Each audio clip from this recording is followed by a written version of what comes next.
Right, just give it a second, it'll kick in. Right, welcome to episode 4 of the Raise Performance Podcast. I'm Andy. I'm joined by Jake Heath, good mate of mine, podiatrist extraordinaire, Atlantic crosser. Today we're going to have a little talk about, we're going to start off with like Jake's podiatry mission, really, because I think that's really important. And this was something that came across when I met him, how important this was for him. Then we're going to talk about his Atlantic crossing, okay, why he did it, what it was for, how he found it, and all the funny stories in between. And then, you know, leading on from the podiatry stuff, Jake also is podiatrist for the Marathon de Sable and its sort of offshoot races. So following on from last week's, I thought it'd just be super interesting to just talk to him about his stories from that, you know, any advice he might have for people who might want to do that following on from last week. And then we might just cover a few bits about foot care for sort of, you know, endurance athletes, but that wait till the end for that. So Jake, do you want to just tell us a little bit about you and a little bit about your sort of mission in podiatry? Yeah, I mean, I've been a podiatrist for like 16, 17 years, and I just went in, my dad and he's like, I was really interested in like his animation and all that moving images and stuff like that. So when it came to choosing a career, I was like, I can't draw, I'm rubbish. What can I do that's interesting, this kind of movement mechanics and that kind of stuff? And I just got told about podiatry by this career advisor, and I was like, what's podiatry? And she was like, oh, it's feet. And I was like, oh. She was like, no, give it a chance. Like that's your part of the body. You're the kind of GP of feet. You can do surgery, you can do injections, you can prescribe medication, all this kind of stuff. And then that kind of got me on the journey. And like, I love my job. It's just so interesting. I did it for a long time in the NHS. Then I kind of hit a bit of a wall because I wanted to get more involved. In the NHS, you have to do what they need to do. And a real kind of issue with this country at the moment is diabetes. And it just seemed to be going down that pathway. So I left because I wanted to explore the sports side of things. And I got the opportunity to work with the Real Madrid podiatry clinic and their systems that work in La Liga. And I just couldn't work out, why don't we have podiatry such a big profile like they do in Spain? And so my mission at the moment is to bring that thought and methodology and their technology into the Premier League. And that's where I'm working at the moment, and trying to use what we do in performance-based podiatry and using this biomechanical analysis that works with elite sports, and it is basically understanding what works for them and how you get them to perform, and bringing that into helping all other types of patients, because you get Achilles tendinopathy in diabetic people, you get it in older people, you get it in recreational runners. So why don't we do that kind of proven way of working and those little steps that we do to be able to make sure an athlete can perform? Why don't we do it for someone who's in falls prevention? Why don't we do it with pediatrics? And so that's my kind of mission within the Royal College now, as I'm a director of the Royal College, and trying to lead that so that we can make podiatry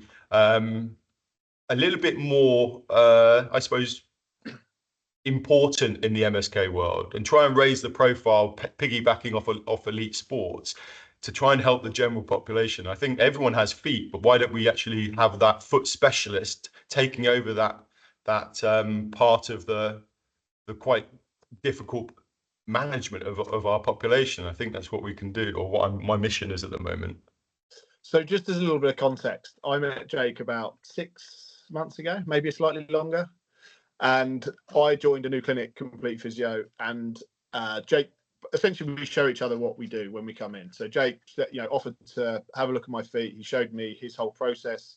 As soon as I took my sock off, so my rugby days, I have a fairly vulgar feet. My toenails were unhappy, to say the least. And my wife has been on at me for years and years to go and get them fixed. And as soon as I took my sock off, Jake looked at it and said, I can sort that out for you. And then fast forward, a couple of months, I was sat on his bed getting 2 toenails removed. 3. Pardon?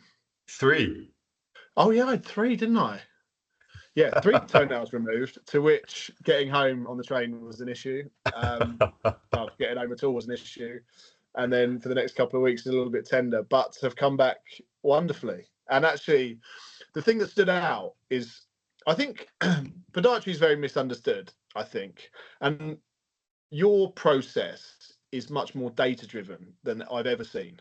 And I think that's really 100%, yeah. important. You know, you can come in and people can look at your feet and think, well, maybe it's this, and maybe I can solve it with that. But actually, what Jake does is he has a huge amount of equipment, a huge amount of data source going in, and it's not it's definitely this. It's, I'm going to look at all of these sort of data points and see if I can make the best judgment of what, you know, it could be and what I think it is. And then it's, like you say, it's testing it and it's retesting it, and it's not your typical, we're going to put, you know, stuff in your shoes for years, an insult in for years. It's we want to try and solve this problem in order for you to sort of live well and live normally again, you know. And I think that was the thing that really stood out for me. Yeah, I think podiatry's reputation has been very insole heavy because we didn't have the tech. So you had to really rely that the podiatrist knew what they were saying. We also had a theory called root theory, which was everyone needed to be at this kind of neutral position, which has been thrown out. And then we just didn't have a theory for ages. So everyone was still, because lots of people sell insoles and make money, that was quite a driver, and the MSK world just really didn't believe it. And because we didn't have a theory and we weren't able to prove the effectiveness, they've moved on. And that's why working with you is so great, because strength and conditioning, you can prove through your progressive overload and your numbers and everything, and that patient is making progress. So I think strength and conditioning is moving the whole kind of MSK world. Physios are trying to catch up with S&C, chiropractors, everyone's trying to add it into their practice because it's you can prove that progress. So with the data that I get, I'm not trying to go, oh, I think you're pronating, let's do this. We can actually then use objective data to then show, well, is this pronation uncontrolled, or is this affecting something further up the chain? And that's why we want to then be able to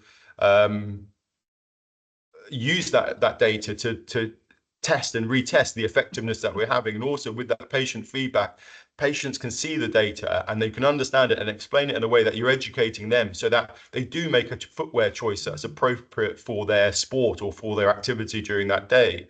And it's just moving into a more objective data way to make it not just you having to believe that the podiatrist is seeing the thing that's going to help. The podiatrist might not know everything, but that data is something that you can just, like you're doing with your programming, you can just see the progress and you can test and retest, and that patient will really engage with that usually. Yeah, no, absolutely. And I've had discussions with other podiatrists about this thing, and that was a refreshing thing when I met you. It's like, he gets it. He's actually trying to push things forward. He's not going through the same and not, I don't know, maybe not making a change.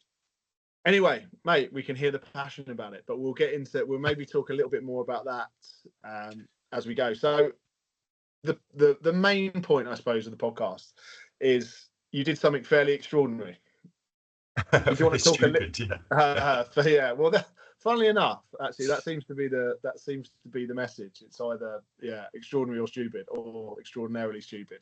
But mate, do you want to just tell us a little bit about what it was to start off with, and then we'll get into the why, and then we'll get into the how, and then we'll get into the fun.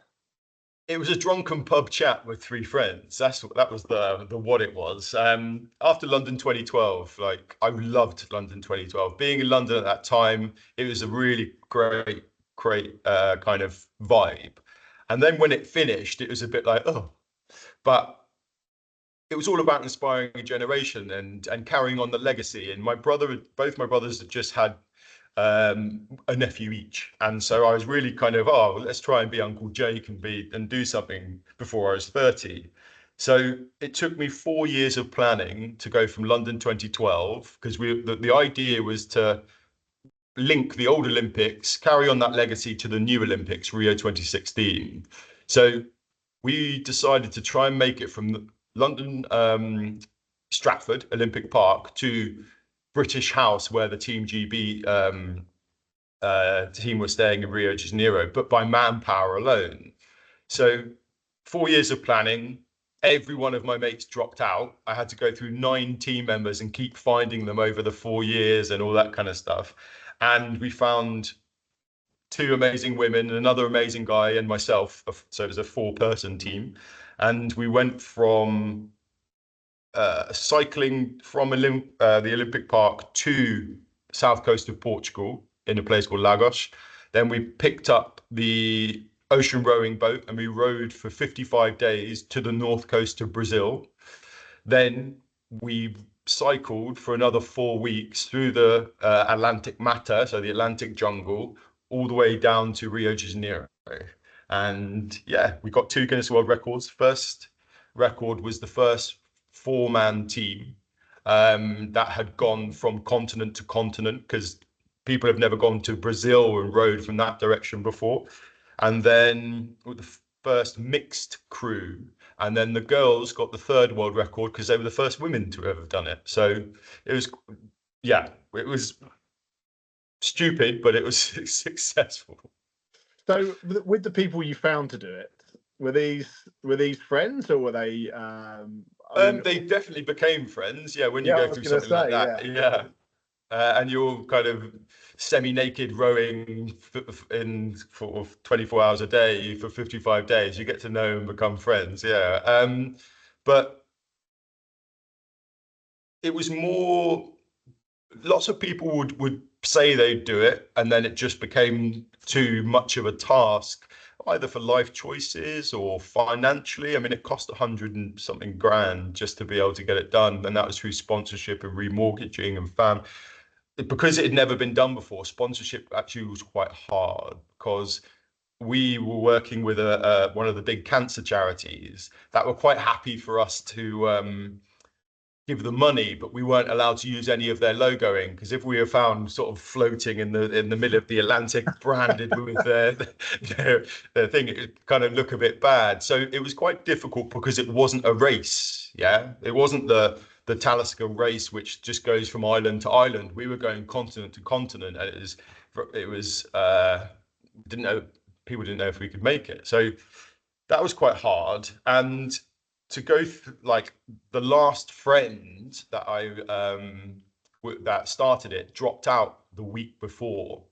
And so I don't know if you know the SAS, Are You Tough Enough? Foxy on there, and yes. that team were going to Venezuela. So they were doing a 5-man crew 2 weeks before us, and I was having lunch with them as I got that text message saying this guy had dropped out, and my world collapsed. I was just like, how do we find a team member now?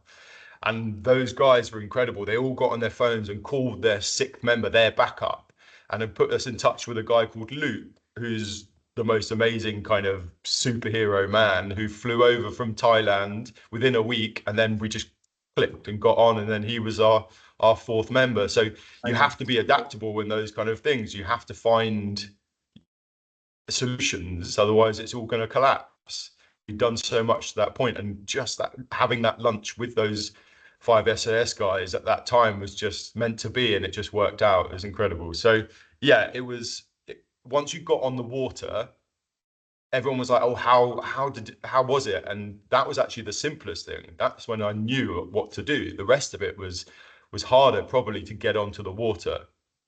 So all right, so let's cover this off. If someone was going to do it, it's interesting to know what the costs are, right? Because someone might just think, oh, I'm gonna row the Atlantic. But what does everything cost? What does the boat cost? What does it, So the boat cost, we had it built by one of the big kind of Atlantic Ocean rowing companies, and that was really stressful. Lots of costs. What you see is then you can probably double it, because there's all these other things you've got to do, the equipment.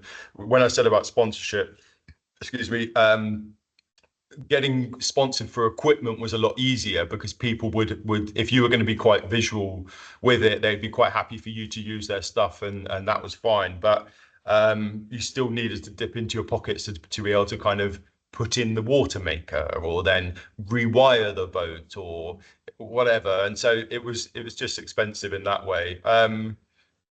So yeah, about 45 grand for that. Then all of the other equipment and logistics and food and flights and shipping the bike over to Brazil and all that kind of stuff. Family as well, getting there. And yeah, I think if someone was wanting to do it, there are races where people have the same experience with me, where people drop out or people like there's a community called the Ocean Rowing Society on Facebook, and you can see those messages where someone's looking for a rower because someone's broken their leg or whatever. That's what happened a couple of weeks ago.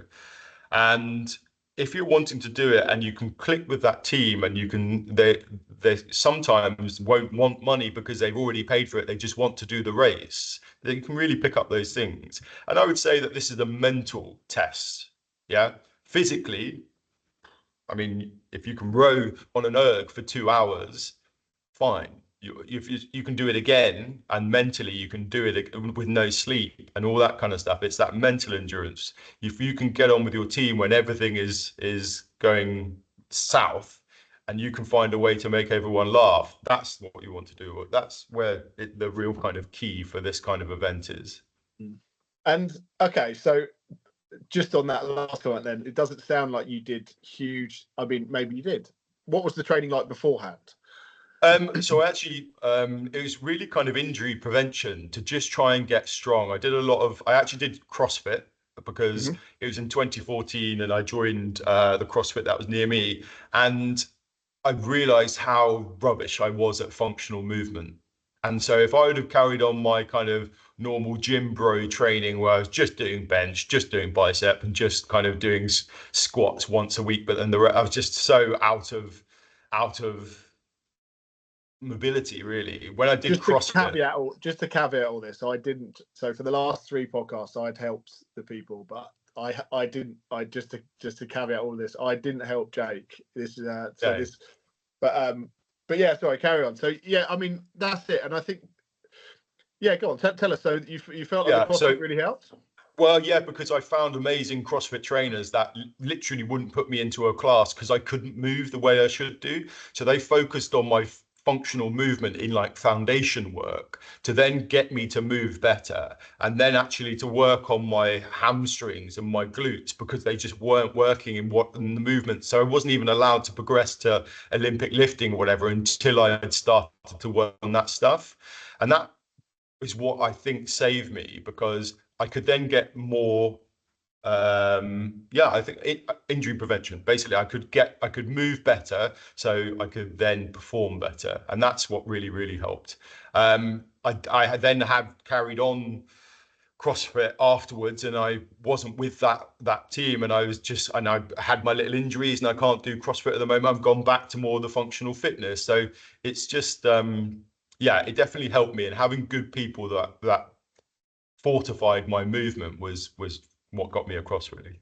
And with so like rowing training, like erg training, was there were you doing a lot of that, or were you sort of so we managed to blag a sponsor by Water Rower, do you know the which have the drum, so we each got one delivered to our house, and I just ended up watching Netflix in front of the erg rower, like nailing Breaking Bad, the series, and just doing 2 hours at a time, then getting off and doing 2 hours at a time, and just trying to get into that, because it's not like blitzing yourself across the Atlantic. It's just monotonous, continuous. Like you just got to be able to keep going, and also linking with the person in front of you so that you're in the same stroke rate, same time, and it's mental in that way. Once you've got yourself fortified and you can get yourself into a rhythm, then it's just all mental.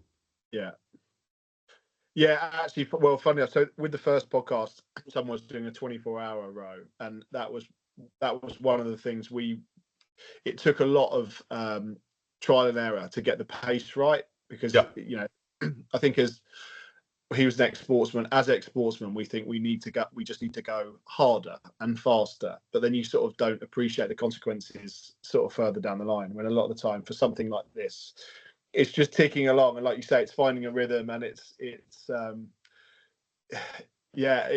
just getting into the groove, isn't it? And Yeah. I was watching. What's the guy's name who swam around Britain? I forget his name now. Ross Sedgley.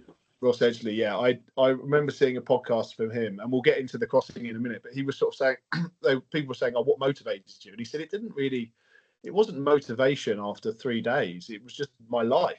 I had to get up, I had to get in, and then I had to swim, and then I had to get out, I had to eat, and then I had to get to bed. And that was, it just. I tell you what, that would have been lovely. Yeah, being able to get out and go and have a shower and have a pizza, that would have been lovely on the Atlantic. Unfortunately, we can't do that. You've got 24 hours a day, rowing 12 hours a day, and you've got to then, it's very different to that stuff. All right, well, let's get into it then. So when you're on the water, firstly, how were you at the start? You feeling good, feeling confident, shitting yourself? I think Luke had it harder because he'd only had a week to prepare mentally. Okay. I'd had fought 4 years, and I felt the achievement was just getting onto the start, if you understand what I mean. So I think mentally I had a real benefit. That's why I think I was wowed at how sort of mentally strong Luke was to be able to come in, and he's a fantastic adventurer. He's gone on to do lots of other things. Mel and Susanna were fantastic as well. I think they'd gone a lot. Mel, I think, had been with me through 2.5 or maybe 3 years of it, and Susanna had maybe gone through prep for about 1.5 years of it. So I think at the start we'd gone through training. We'd had quite a lot of weather delays as well. So when the SAS guys had gone before us, they'd hit quite a bad patch, and we were able to delay kind of for a couple of weeks. So we were chomping at the bit really to go.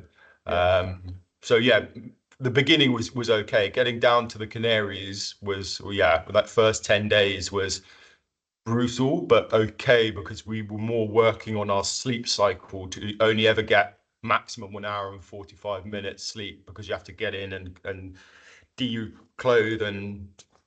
All right, let's get into that then. What does the sort of day? What's the routine look like? So it's 2 hours on, 2 hours off. So we would stagger shifts. So Luke and Mel, then Mel would switch after like that. So would switch after the 1 hour. So then Susanna would have her 2 hours, and then Luke after that 1 hour. So we'd almost stagger. So we'd all be rowing with, I'd never row with Luke, and Mel would never row with Susanna, because we'd always just stagger with the opposite cabin. So the girls are in one cabin, the boys are in another cabin. You just row 2 hours, work on your rhythm, talk, listen to podcasts or whatever. Then when the first night it came to night, we just had the auto tiller that we had the GPS, and you just kind of get into your swing really. Then when you sleep, you wait, time it, get someone to wake you up, bang on the hole, Jake, time to get up, get back into your rowing seat, and it becomes quite monotonous like that. And are you sleeping during every 2 hour break, would you say? Or sometimes? So if you're slammed, I think at different points. So when we hit the Canaries, and that's a big point, that's the first storm we hit. And so that was pretty horrible.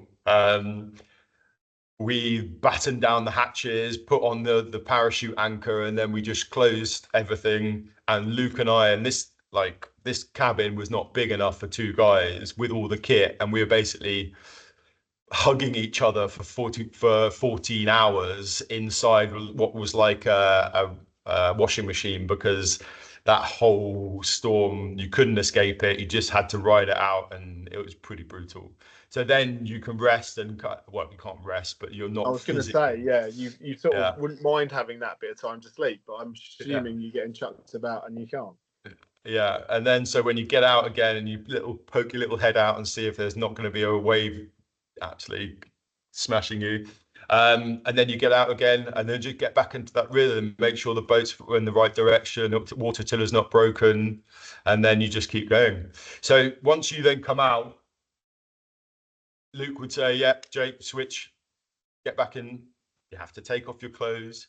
You have to talcum powder your ass. You have to wash your hands and all that kind of stuff. Try and keep your wet bits dry, and look after the bits that are getting an absolute pounding. So hands, feet, all that kind of stuff." So all right. So worst bits. I'm assuming bum is sore, hands are sore, feet are sore. Is that are they Yeah, the because three? you're in your straps, and so the friction, and when going down to the Canaries, it was cold, and then going through towards the doldrums and the equator, it's very hot. At one point, it was 55 degrees in the cabin, 45 degrees in the air, and 35 degrees in the water. So you just can't get cool. And I remember, like, the sun, it felt like a grill just there. It was so horrible. So you'd have your hat on. You'd also have your fully wet, what they call like Under Armour stuff that you just put in the water and put it on and hopefully evaporate and try and take the moisture away. And that then was uncomfortable. And then you try and sleep in the cabin and you can't. And yeah, that was, and there's no current, no wind across the doldrums. It's like glass, and it's so hot. That's real tough. Funnily enough, again week before last, talking to the guy who did the Yukon 1000, and he said actually those times where there's no current and it's just dead are like the most painful times, because you just not getting any help, and it's just yeah, it's really hard. Yeah, and then once we've gone over the equator, it picks up again, but then we hit the next lot of storms, and then that's when another 12 hours hugging Luke in a cabin. Got quite a few good videos of just what looks like something out. Do you remember Independence Day, when you just see the spaceship just coming out of the clouds? You just see this black thing and you just think, what? And I've never known wind like it, or rain that just comes from the side. And it's like, if you had a table full of like crockery, it's just like quiet, quiet, quiet, and then everything just comes and hits you. So yeah, that's another thing to experience as well. And and flying fish. Well, that was funny enough, mate. Funny enough, that was my next question. What did you see? What was the sea life? And obviously, I'm assuming it changes during different sections of the run. Yeah, so the Sargasso Sea has this, which went through. That has this Sargasso weed, and it's just this kind of like floating vegetation that you just kind of see. And when we saw it, it just is everywhere. It just coats the whole thing. It just floats around this current in the middle of the Atlantic. I remember rowing at one point and just looking to the right, and then suddenly just out of the side, this huge spear came out of the between the oars, and it was a massive swordfish or marlin, and I was just absolutely petrified. We had a shark fin follow us for 3 days. And that was quite a little oceanic white tip. That's what we saw, and that was a bit intimidating. We realised that sharks like bolognese, because we'd found these 2 packets where we'd made up these spaghetti bolognese, and then someone had forgotten to eat them because they'd got lost in all of the kind of gubbins on the boat, and so just threw them overboard, and then we just saw these fins just following us. So I think tempted by the bolognese. So yeah, and the flying fish.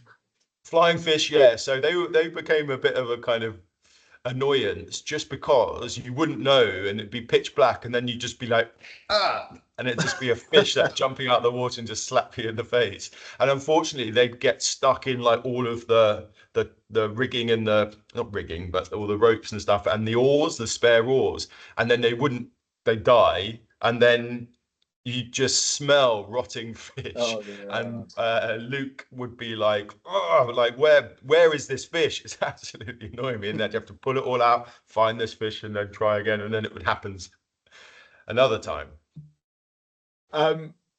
Any other sea life before we transition from fish to food? We didn't see any whales, but what we did see was their spouts, and we saw them kind of off, and you could see the blow, like sort of breathing, but they didn't come close to us.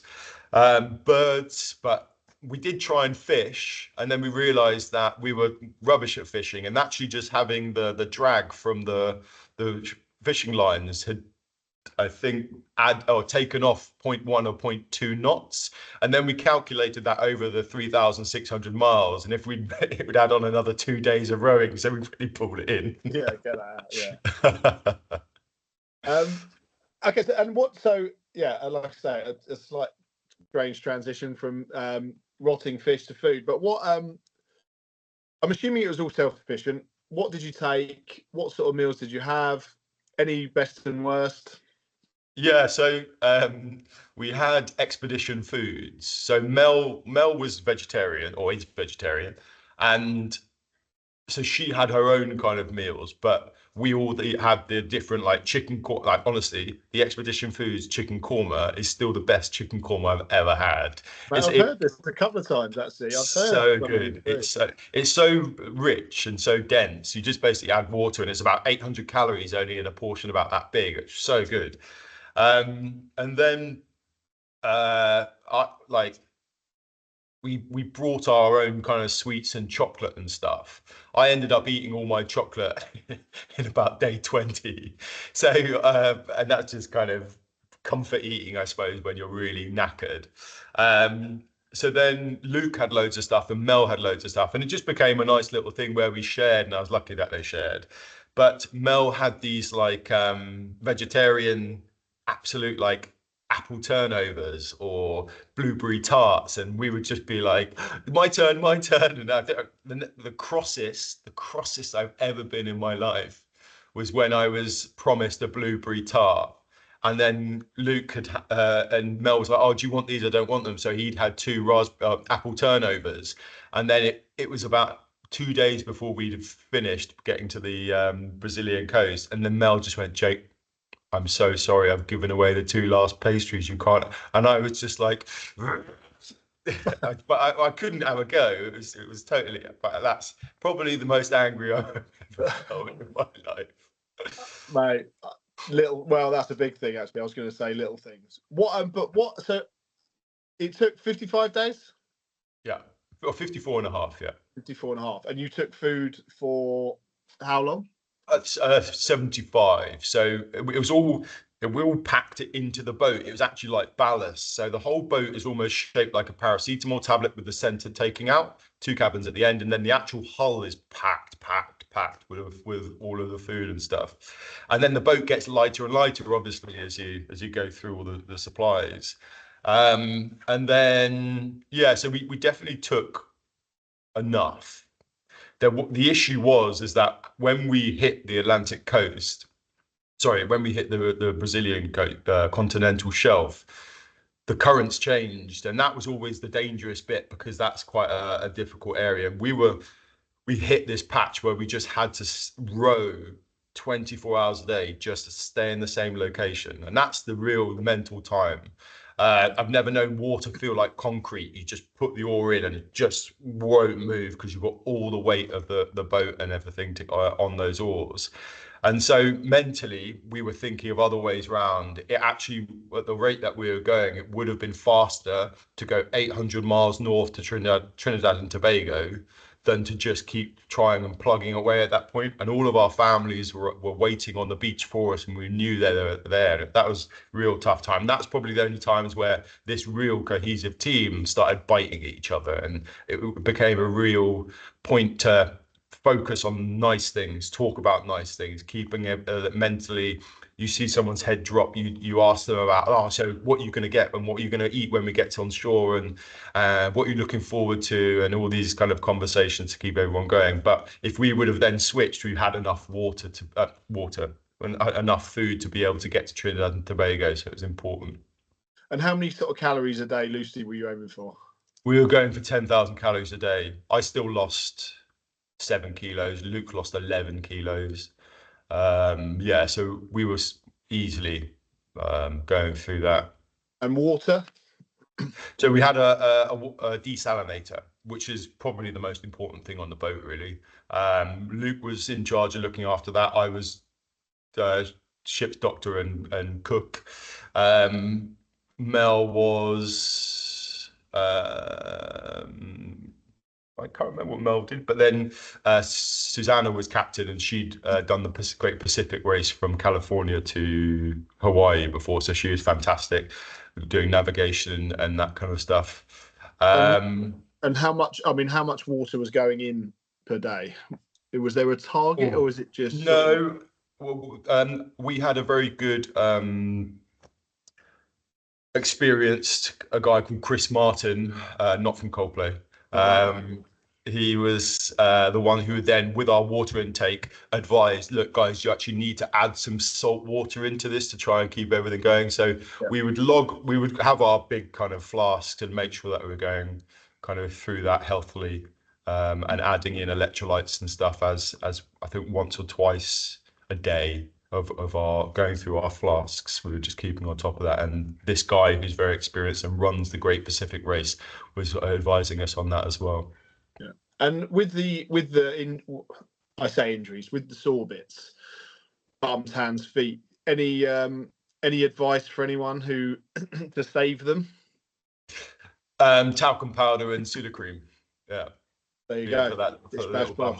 Honestly, towards the end, just putting your bum down on that sheepskin seat, it felt like a million needles going through those little bum cheeks. It was so sore.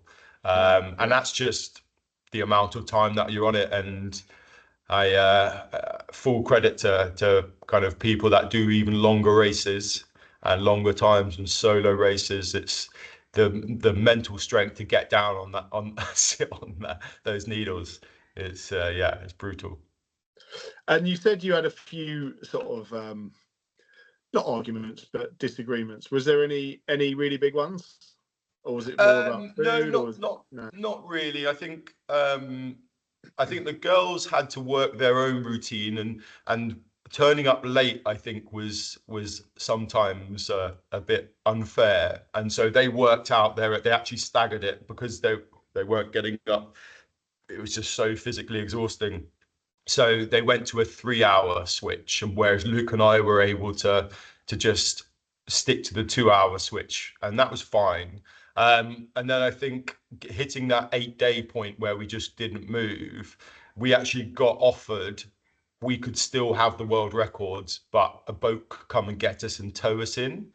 And I said, look, 4 years of planning, we can't do it. And they were saying, well, look, we can't carry on doing this. And I said, well, you can get out of the boat. I'm not getting out of the boat. We've got to do this. We'll never live it down. And that kind of argument. And at one point, like, then we had to switch, and Luke was back in the cabin, and I had to row, just rowing angrily. And then Luke just said, look, mate, I'm sorry about that. And then I was like, oh, I'm sorry too. And then that's fine. And that was it. So that's all it is. It's just the situation. It's just focusing on what you can do at that time, and what your goals are, and making sure that you work through it as a team, really. And did you have any like quirky routines about, like, so to get you through the day? You said you listened to podcasts, you listened to stuff like that. Did you ever did you have like times of the day where you would do things so it sort of ticked things off? Or so it was quite nice to have a routine. So being ship's cook was quite nice, because then I'd have my routine and preparing everyone food, and that felt like quite a nice thing to be able to help the team. I also got a really lovely shift, so I always got to see the sunrise, and that was amazing. And then it was just getting out, taking when it's hot, you're not taking off any clothes, but then you're kind of doing your foot, hands, and talcum powder prep. And that was it. Yeah, that's it. Kind of, you get into the routine because you become this one organism with your team, really. Yeah. And all right, so we'll get to. In fact, so when it came to an end, talk us through the rowing in.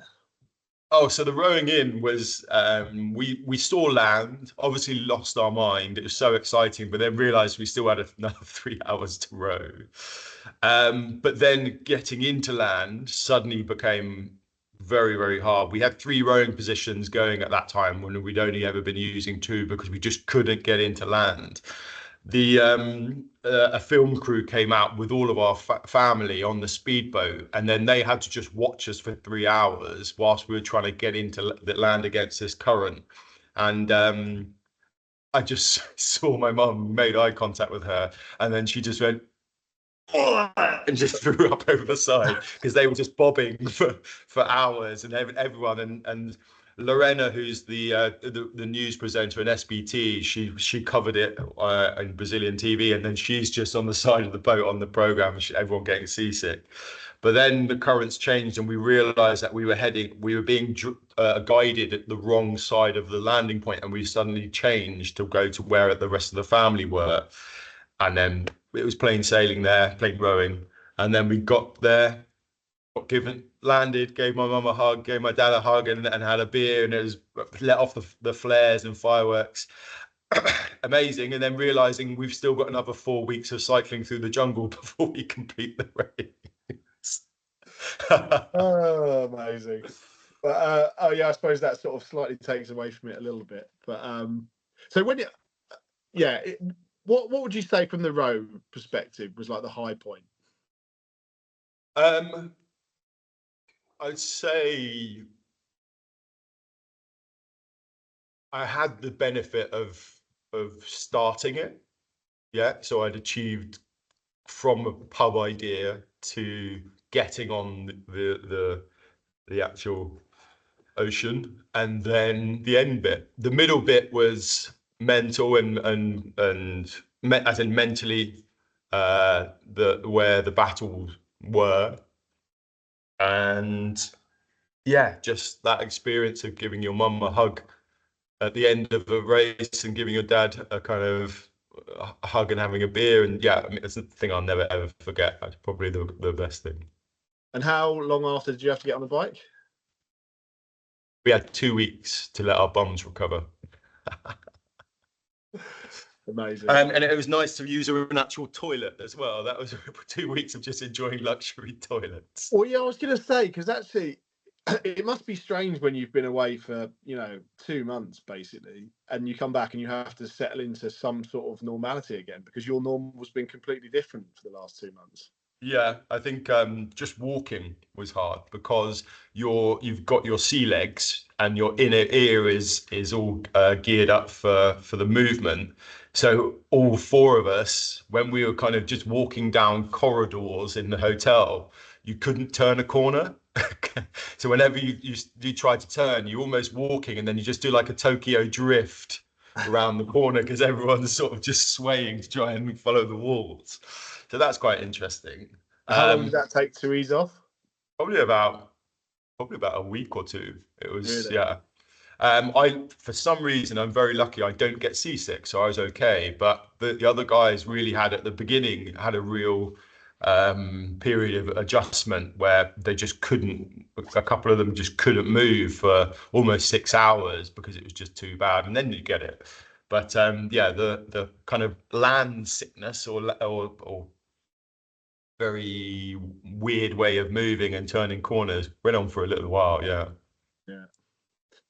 Amazing. All right, well, I think that's probably covered all of that.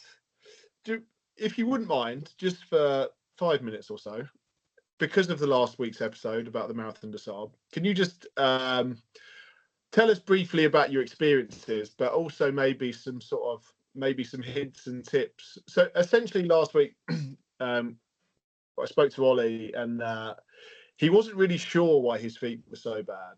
And I suppose, yeah, is there any? Tell us a little bit about what you saw, and then how you fixed it, and anything that those people may or could have done better, in your opinion. So it's very hard to prepare, especially if it's the first time, because unless you're training in the heat with that amount of sand, conditioning the bottom of your foot is very, very hard. Yeah. So, excuse me. What we saw was people that had done a lot of training and were physically very fit, But the second that you then get out into the Sahara, it's 45 degrees. It's their feet swell. The trainers might have friction points, and then within the first checkpoint, they've got a blister, and they've got another 7 marathons to do in 6 days. So I think intercepting the hot spots is a huge thing. So having something as simple as kinesio tape, and you're going to be faster if you feel a hot spot, take off your shoes, sit down, cover that hot spot, and then carry on. You're going to be faster than if you wait to the next checkpoint and then address it. You need to keep on top of it, because once that blister's started, you're carrying that, and it's in a friction area that is in those shoes. You haven't got other shoes to switch to. So doing that makes my job a lot easier, because I'm not then lancing, putting Aosin, which is this liquid that we inject in which is used in the Marathon des Sables, that shrink wraps the blister back and allows the runner to run again in 24 hours. It's a good little kind of protocol that they've got there, and I'm bringing that to the Premier League for pre-season and stuff. So that kind of stuff is really important. I think when if you are training, you can do hotter runs, that might be able to help. 100% making sure that your shoes are the right size, because the amount of runners that I saw who actually just got a knife and cut off the whole front of the shoe because their toes were rubbing. Using those, lots of runners are using the sock toe trainers. Hoka is a big trainer that lots of people are using, big, wide rocker, midfoot rocker trainers, and it seems to be a very good one for the terrain that the Marathon des Sables has. Some Marathon des Sables are more sand-based, some are quite rocky. Knowing and paying attention to that terrain and training on that is really important. So it's really important to condition your feet, and that's where the people that did well had concentrated their time. Seeing a podiatrist to be able to even just get a foot screening, and you don't need to get insoles or whatever, because if you're physically fit enough to run a Marathon des Sables, I'm assuming that you've addressed that kind of biomechanical change. And when you're in the Marathon des Sables, an insole is very unlikely to suddenly during the marathon change anything, unless you've got a stress fracture like happened in Fuerteventura, when I had to fashion an insole out of nothing to be able to help this guy with a stress fracture continue his race, even though I was like, you can't run, but he wanted to do it and he consented and that kind of stuff. So yeah, I think there's a whole nother podcast here, isn't there, really? 100%. I mean, there's a whole nother podcast here. You ultra marathon runners, I one of the most favorite thing of my whole experience is just the mentality. And what I was talking about with the rows, the mentality, it's the ability to just continue. These people are quite often very successful in their career, and they want to test themselves. They're trying to find this other experience out of their normal life. And so yeah, when they're running through after losing all of the bottom skin of the foot, and they're doing another 2 marathons when I've just strapped all of that skin back to the foot because it's totally degloved, and you're like, okay, you want to carry on? And they're like, yeah, get me to the end. There's a mentality there which is fascinating. Absolutely. All right, well, maybe we'll save that for another day, but definitely there's a few hints and tips. Now, obviously, well, not obviously, because we haven't said it, you've moved to Bermuda. so anyone who's been hoping to see Jake, do you want me to show you the view in the very near future? I've got no furniture. He will be in Bermuda. What's the sort of longer term plan though? Because there's a bit of a plan for London. Yeah, so I still have to keep coming back and working for the transfer windows, and then I'm setting up a clinic to work. And that whole thing I was saying is to bring the elite sports technology and what we do for multi-million-pound players, but bringing it into other healthcare, working with other MSK professionals, because it's totally valid. It gets results, and it's just a slightly different way of going to preventative and longevity rather than interventional because there's a problem. So I'm setting up a clinic to really bring young podiatrists through, new grads, and bring them up into this world earlier rather than waiting for them to work 10 years in the NHS before they can do any injections or ultrasound or whatever. I want them to use their scopes straight away and bring the level of podiatry up in the UK from a grassroots up, really. So I'm setting up a clinic which has got a lot of tech. It's a lot of objective data and using a lot of AI to be able to keep on top of this data, really, to audit, make sure that we're getting the right results, and bring a whole generation of podiatrists through based off this the Spanish system and the elite sports system, really. And when is that expected to be?